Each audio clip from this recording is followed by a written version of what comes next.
yang telah dibimbingkan oleh beliau mu'allif sholawat wahidiyah, yaitu lillah. Dengan lillah, maka apa yang kita lakukan semuanya akan menjadi ibadah kepada Allah Subhanahu wa ta'ala. Sebagaimana sabda Rasulullah Shallallahu alaihi wasallam, innamal a'malu binniyat. Semua perbuatan itu tergantung pada niatnya.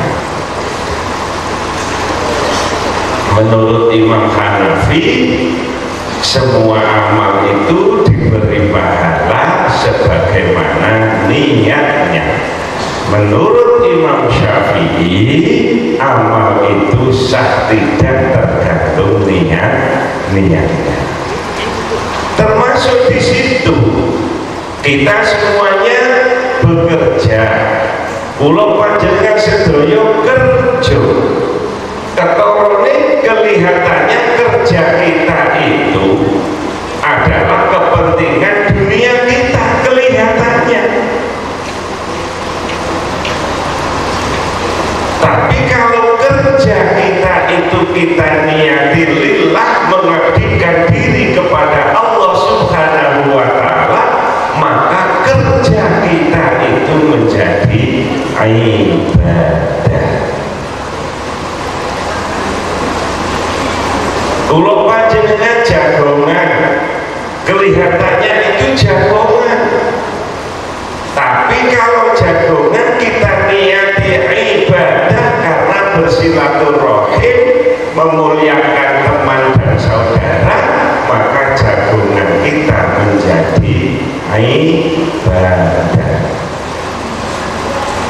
Kalau panjenengan kita semua istirahat tidur, kelihatannya itu namanya tidur, istirahat. Tapi ketika tidur kita niati ibadah, maka tidur kita menjadi ibadah.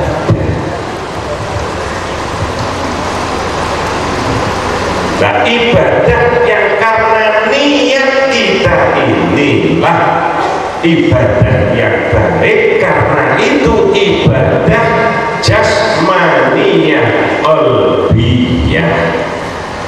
Menurut para alim, menurut para ulama, dijelaskan oleh Syekh Nawawi Al-Bantani, Syekh Nawawi Banten dalam kitab Kasyifatus Sajjad, nyarai masalah menjelaskan masalah sholat. Bahwasanya ibadah itu ada dua macam. Ada ibadah jasmaniyah zahirah, ada ibadah jasmaniyah qalbiyah. Ibadah jasmaniyah zahirah seperti sholat, puasa, zakat, haji, kita bersilaturahim, itu ibadah jasmaniyah zahirah. Ibadahnya jasmani secara lahir. Ada ibadah jasmaniyah qalbiyah.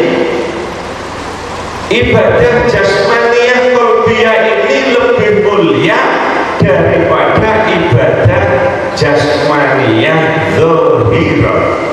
Paling utamanya yaitu iman kepada Allah Subhanahu wa ta'ala, dan seterusnya adalah ikhlas. Nah, ini semua perbuatan kita, upaya kita, aktivitas kita, kita niati melaksanakan perintah Allah Subhanahu wa ta'ala, ini adalah termasuk ikhlas, termasuk amal yang mulia. Karena itu ibadah jasmaniyah qalbiyah. Nah, ibadah jasmaniyah zahirah tasih bisa pamer, bisa sombong, bisa merasa baik dan seterusnya.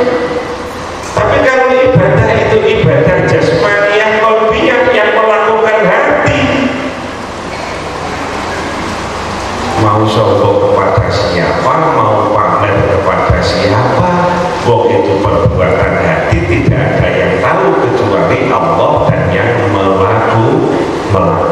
Pasti itu dilakukan secara ikhlas. Lah ibadah jasmaniyah qalbiyah itu yang mulia sekali. Dikiaskan hadis Rasulullah Shallallahu Alaihi Wasallam, tafakkuru sa'atin khairun min ibadati sittina sanatan. Tafakkur sesaat lebih baik daripada ibadah lahir 60 tahun.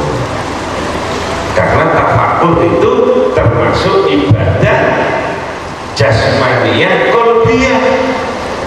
Kita melihat makhluk Allah yang ada ini, kita gunakan untuk ingat kepada Allah Subhanahu wa Ta'ala. Alangkah mulianya Allah, alangkah sempurnanya Allah membuat matahari yang begitu besar dan sempurna, yang berguna bagi semua manusia. Matahari tidak mungkin matahari itu ada dengan sendirinya. Apa yang ada pasti ada yang mengadakan. Kalau matahari begitu besar dan panasnya, berarti yang bisa membuat matahari yang begitu manfaat, begitu besarnya adalah Dan yang maha mulia, maha satu, maha kuasa, maha kebaikan dan seterusnya. Manusia aja kalau ingin mendekat matahari tidak mampu karena panasnya,